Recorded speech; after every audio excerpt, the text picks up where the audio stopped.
होणारच नाही अशी काहीशी परिस्थिती आहे का, असे असंख्य प्रश्न आपल्याला पडतात. आत्ताच्या घटनेला एकदम शॉकिंग आणि गोष्ट म्हणजे खारगे समिती जी खरं अहवाल 7 तारखेला देणार होती त्यांना सुद्धा वाढीव, काल रात्रीच मला कळलं की त्यांना आणि 1 महिन्याची वाढीव मुदत मिळाली आहे. तर असं वाटतंय हे चाललंय काय, हे आपल्यासारख्या सामान्य जनतेच्या माणसाला झालं असतं तर अक्षरशः चिरडलं असतं आपल्याला.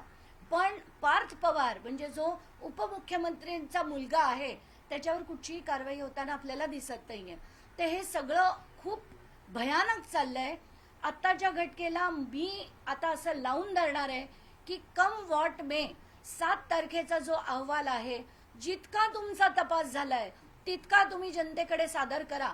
कारण ही जमीन सरकारची म्हणजे जनतेची जमीन होती आणि त्याच्यात काय चाललंय, कोणाच्या चौकशा, कसल्या चौकशा, हे जाणून घेण्याचे अधिकार जनतेला पूर्णपणे आहेत.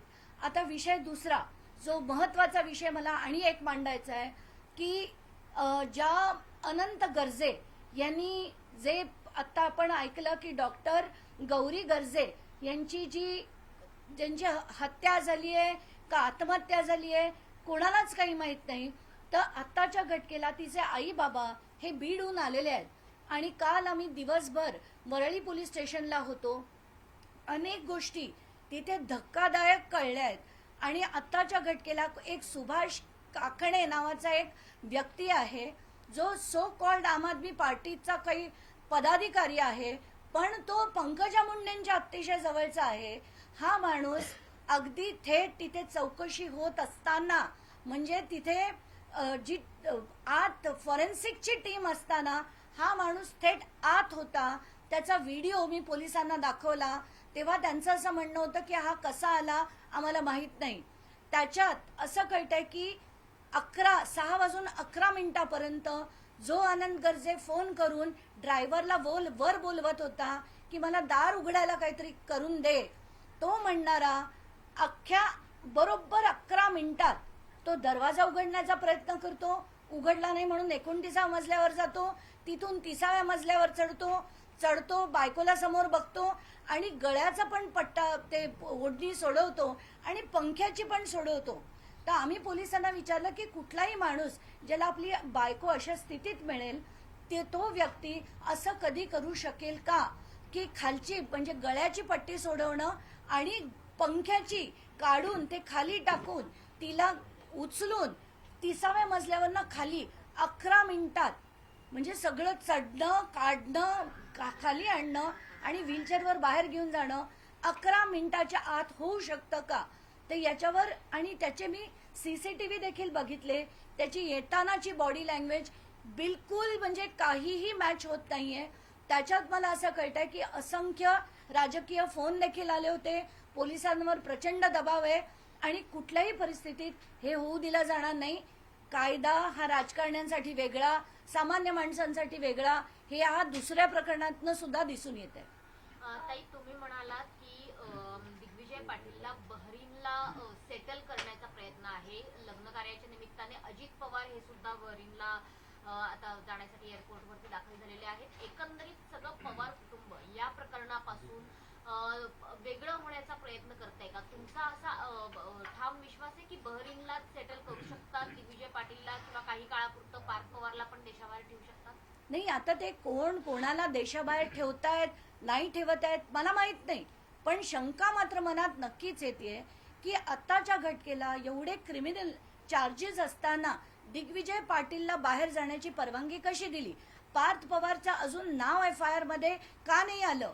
आणि आज जर हे लग्नाला बहरीनला गेले असतील तर बहरीनचे रिपॅट्रिएशनचे जे काही कायदे आहेत ते आत्ताच्या घटनेला मला माहित नाही काय एक्झॅक्टली आहेत, पण हा व्यक्ती जर तिथून परत आलाच नाही तर या पूर्ण प्रकरणाची चौकशी कुठे येणार आहे त्याच्यावर एक प्रश्नचिन्ह आत्ताच्या घटनेला तरी मला दिसते. या सर्व प्रकरणाची एकत्रित माहिती करून अंतिम अहवाल हा डिसेंबरच्या पहिल्या आठवड्यात म्हणजे खारगे समितीचा पहिल्या आठवड्यात येणार होता. आपण बघताय की हिवाळी अधिवेशन त्याच्यानंतर लागेलच आहे. कुणाला तरी वाचवलं जाते कारण की एक्सटेन्शन देऊन 1 महिन्याचं ह्या अधिवेशनामध्ये त्या गोष्टी येऊ नयेत. हे खारगे समितीचा अहवाल आत्ता आला असता तर अधिवेशनात धुमाकूळ घालून अजित पवारांचा राजीनामा झाला असता. उपमुख्यमंत्री पदाचा, पालकमंत्री पदाचा, ह्या सगळ्या गोष्टींचा त्यांचा राजीनामा झाला असता. पण तसं होऊ नये म्हणून आत्ताच्या घटकेला 1 महिन्याचं, खरं तर 8 दिवस एक्सटेन्शन दिलं तर ठीक आहे, पण 1 महिन्याचं तब्बल जे एक्सटेन्शन दिलं गेलंय की आता पुढच्या नवीन वर्षी आपण हे सगळं बघू, तर हे बिलकुल चालणार नाही. मी तर ठरवलंय, मी कुठच्याही परिस्थितीत प्रिलिमिनरी अहवालासाठी मला ताकद आहे तेवढं मी फोर्स करणार आहे. विरोधी पक्ष महाराष्ट्रातला जर थोडा बहुत जरी जागा असेल तरी त्यांनी पण आवाज उचलावा आणि कुठच्याही त्यांनी सांगावं की आत्तापर्यंतची जी झालेली चौकशी आहे त्याचा प्राथमिक अहवाल तरी आत्ताच्या घटकेला आला पाहिजे. एवढंच नाही तर FIR मध्ये अमेडिया कंपनीचं नाव आणि पार्थ पवारचं नाव हे घातलं गेलं पाहिजे, अशी डिमांड मी करते. तसं विरोधी पक्षांनी सुद्धा करणं गरजेचं आहे. ताकदीने ते करतील की नाही माहित नाही, मी तरी नक्कीच पण करणार. या अधिवेशनामध्ये अजित पवारांच्या राजीनाम्याची मागणी व्हावी असं वाटतंय का? कारण अधिवेशनात हा मुद्दा उपस्थित होईल. विरोधी पक्षांनी विशेषतः काँग्रेसने म्हटले की आम्ही हा मुद्दा उचलून धरू. मात्र जर पार्थ पवारांवरती गुन्हाच दाखल नसेल तर अजित पवारांपर्यंत पोहोचणार कसा, हा प्रश्न आहे. खरंच आहे, पण म्हणूनच मी म्हणते की FIR मध्ये पहिलं अमेडिया एंटरप्राइजेस LLP आणि पार्थ अजित पवारचं नाव हे घातलं गेलं पाहिजे. ते घातल्याबरोबर अजित पवारांना राजीनामा हा द्यावाच लागेल आणि त्याच्यासाठी मी लढणार आहे जसं मी म्हटलं. पण विरोधी पक्ष पैकी आता मला जर फक्त कळलं की काँग्रेस करताय, पण बाकीचा विरोधी पक्ष सुद्धा काय करतोय याच्यावरही प्रश्नचिन्ह आहे. त्यांनी देखील करावं अशी नम्र विनंती मी त्यांना करते. ताई, आता जी माहिती हाती येते की 2 डिसेंबरला दिग्विजय पाटलांची चौकशी झाली. आर्थिक गुन्हे शाखेकडनं त्यांचा सविस्तर जबाब नोंदवण्यात आला आणि त्याच वेळी त्यांनी परवानगी मागितली होती की लग्न कार्यासाठी मला परदेशात जायचं आहे आणि चौकशीसाठी जर पुन्हा बोलवलं तर मी हजर राहीन, अशी ग्वाही दिग्विजय पाटलांनी दिल्याचं कळतं. ग्वाही सगळेच देतात, पण एकदा देश सोडून पळून गेल्यानंतर परत किती जण खरोखर येतात. आतापर्यंत आपण एकानंतर एक लोकांना पळून जाताना बघितलंय, त्यातला एक माणूस दाखवा मला की जो परत आलाय. आत्ताच्या घटकेला ही माझ्या मनातली भीती आहे जी मी तुमच्या पुढे मांडली. आले ठीक, नाही आले तर काय, तर ही जी त्यांना ज्यांनी परवानगी दिली they should be made liable.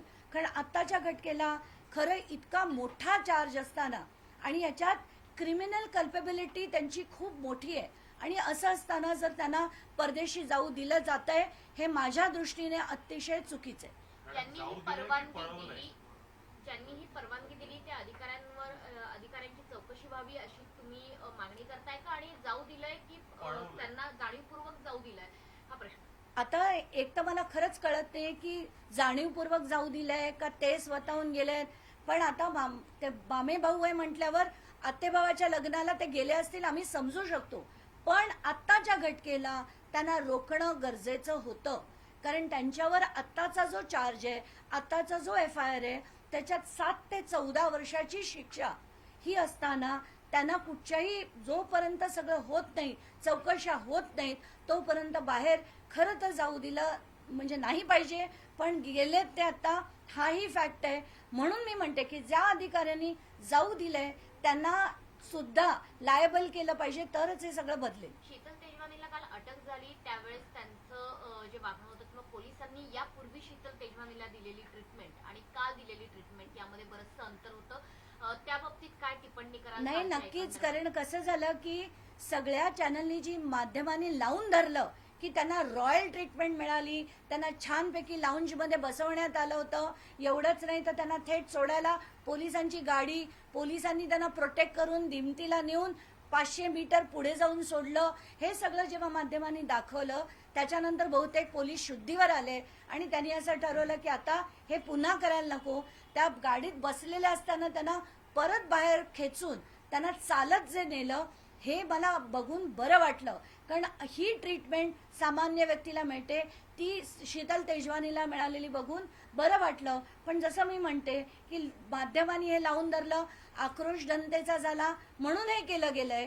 पण एकेकाने लढलं तर ही सगळी परिस्थिती आपण महाराष्ट्राची बदलू शकू. आत्ताच्या घटकेला आपण निवडणुका बघितल्या, आपण येणारे पैशाची वाटप बघितली, आपण सगळ्यांची विधानं बघितली. इतकी बेकार, इतकी खालच्या दर्जाची झाली की महाराष्ट्र कुठच्या दिशेने जातोय, पूर्ण गुंडागिरी, त्याच्यात मारामाऱ्या बघितल्या, मुक्ताईनगरची मारामारी बघितली. काय चाललंय हे? हा महाराष्ट्र, सुसंस्कृत महाराष्ट्र कधीच म्हणता येणार नाही. जो होता तो काळ पुन्हा आणण्यासाठी लोकांनी आता झटावं लागेल. हे अधिवेशन तोंडावर आहे. तुम्ही यापूर्वी सुद्धा पाठपुरावा केला, अगदी दिल्लीला सुद्धा गेला होता, मुख्यमंत्र्यांशी देखील संपर्क साधला. आता तरी पार्थ पवारांवर गुन्हा दाखल व्हावा याकरता तुम्ही मुख्यमंत्र्यांना पुन्हा एकदा त्याचा पाठपुरावा करणार का? कारण अधिवेशन काळात या मागणीलाही जोर येईल आणि कदाचित कारवाईलाही जोर येईल. मी आजच मुख्यमंत्र्यांची वेळ मागितली आहे, पण ती त्या गौरी गर्जेच्या आईबाबांना घेऊन मी त्यांना भेटायला जाणार आहे. आणि त्याच्यातच मी ही देखील मागणी करणार आहे की कम वॉट मे FIR मध्ये अमेडिया एंटरप्राइजेस LLP आणि पार्थ अजित पवार यांचं सुद्धा नाव घातलं गेलं पाहिजे. कारण घेणारी जी पार्टी होती ती अमेडिया एंटरप्राइजेस LLP होती आणि त्याच्यात 2 पार्टनर्स आहेत. तर एकाचं नाव घालून उपयोग नाहीये. ते 1% फक्त अथॉरिटी, सायनिंगची अथॉरिटी असणारे पार्टनर होते. मुख्य त्यातले जे 99% पार्टनर आहेत त्यांचं नाव सुद्धा FIR आलं पाहिजे, अशी मी मागणी करणार. धन्यवाद. शेवटचा एक प्रश्न, तपोवन बद्दल आज तुम्ही ट्विट केलेला आहे. कशा पद्धतीने बघताय तपोवनकडे? कारण भरपूर झाडं तोडली जातात. मला आत्ताच्या घटकेला असं कळतंय की साधुग्राम या नावाखाली ती जमीन बळकावून पुन्हा तिथे अशाच प्रकारचं एक मोठं षडयंत्र केलं जात आहे, जे गिरीश महाजन करतायत आणि त्याला पूर्ण समर्थन देवेंद्र फडणवीस देत आहेत. म्हणून मला असं वाटतं की आत्ताच्या घटकेला नाशिकची जी जनता लढतीये ती तपोवनासाठी लढतीये, तिथल्या झाडांसाठी लढतीये. आणि मला खरंच म्हणजे ती जी दृश्य बघितली की छोटी छोटी मुलं त्या झाडाला पकडून उभी आहेत, तरी सुद्धा या लोकांना फक्त पैशाची जी हाव सुटली आहे ती बिलकुल नाशिककर खपून घेणार नाही. आणि ताकदीने महाराष्ट्रातल्या सगळ्या जनतेने तिथे पाठीशी उभं राहायला पाहिजे. कारण हा नाशिकचाच विषय नाहीये. सगळीकडे अशीच झाडं तोडली जात आहेत, अशाच जमिनी भुईसपाट करून बिल्डरांच्या आणि या राजकारण्यांच्या घशात जात आहेत. तर त्याच्यात ताकदीने लढणं गरजेचं आहे. जेवढी माणसं जी इश्यूजवर लढतात त्यांनी समर्थन हे दिलं पाहिजे, असं माझं स्पष्ट मत आहे. सुरुवातीपासूनच तुम्ही या प्रकरणी आक्रमक पाहायला मिळाला. तुम्ही अजित पवारांची राजीनाम्याची मागणी केली आणि पालकमंत्री पदाच्या पण राजीनाम्याची मागणी केली. शीतलला अटक झाली आहे. दिग्विजय पायगड्या त्याला देत आहे सरकार. पायी चालण्यास नकार देत आहे शीतल तेजवानी. या प्रकरणामध्ये परत एकदा या संपूर्ण प्रकरणी अजितदादांच्या राजीनाम्याची आणि पालकमंत्री पदाची मागणी तुमची कायम आहे का? आणि पुढचं पाऊल काय असेल? आत्ताच्या घटकेला जर FIR मध्ये पार्थ पवारचं नाव आणि अमेडियाचं नाव आलं तर दुसऱ्या मिनिटाला अजित पवारांनी राजीनामा देणं गरजेचं आहे. त्यांनी नाही दिला तर तशी मागणी मी तर लावून धरतेच आहे, विरोधी पक्षांनी लावून धरावी अशी विनंती मी त्यांना करते. कारण एखाद्या आपल्या मुलांनी 1800 कोटीची सरकारी जमीन, ज्याचा पालकमंत्री मी स्वतः आहे, तर ते अजित पवार पालकमंत्री असताना त्यांच्या मुलांनी त्याच जिल्ह्यातली सरकारची जमीन लाटण्याचा प्रयत्न केला असेल तर नैतिकतेच्या आधारे त्यांनी राजीनामा हा दुसऱ्या मिनिटाला दिला पाहिजे. पण आत्ताच्या घटकेला तेच अजित पवार आपल्याला नाशिकच्या विषयावर बोलताना दिसत आहेत, निवडणुकांमध्ये फिरताना दिसत आहेत, पण त्यांना बिलकुल आता पडली नाही. कारण त्यांना खात्री आहे की त्यांच्यावर काही होणार नाही.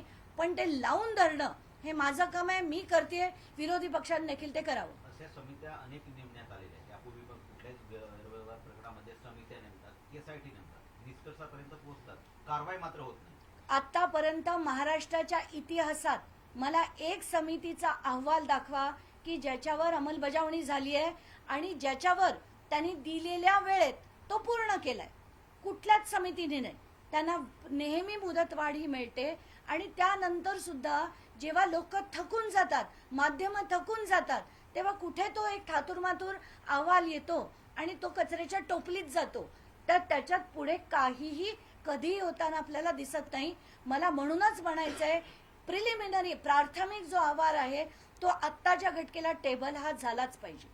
एक महत्त्वाचा प्रश्न आहे. महाराष्ट्रामध्ये लवकर DGP नेमले जाणार आहेत. कोण आहे हे माहित नाहीये, पण तुम्ही सामाजिक कार्यकर्ता म्हणून काय अपेक्षा ठेवता नवीन DGP यांच्याकडनं? कशा पद्धतीने सर्व? नाही, मी आज सकाळी काही बातम्या पण मला आल्या आहेत की सदानंद दातेजी आता DGP म्हणून नेमणूक त्यांची होणार आहे का झाली आहे, कारण बातम्या वाचल्या आहेत मी.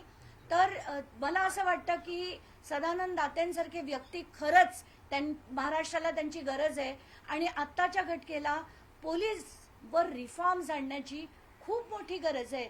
जे सदानंद दातेंची मी भेट घेऊन त्यांना विनंती करणार आहे की 2 वर्षांचा कालावधी त्यांच्याकडे आहे, त्याच्यात महाराष्ट्राच्या पोलीस फोर्सला पुन्हा एकदा जे स्कॉटलंड यार्ड सारखं मानलं जायचं त्या स्टेटसला आणून त्यांनी ठेवावं आणि त्याच्यातच सदानंद दाते यांचं पण नाव मोठंच आहे, ते आणि मोठं होईल.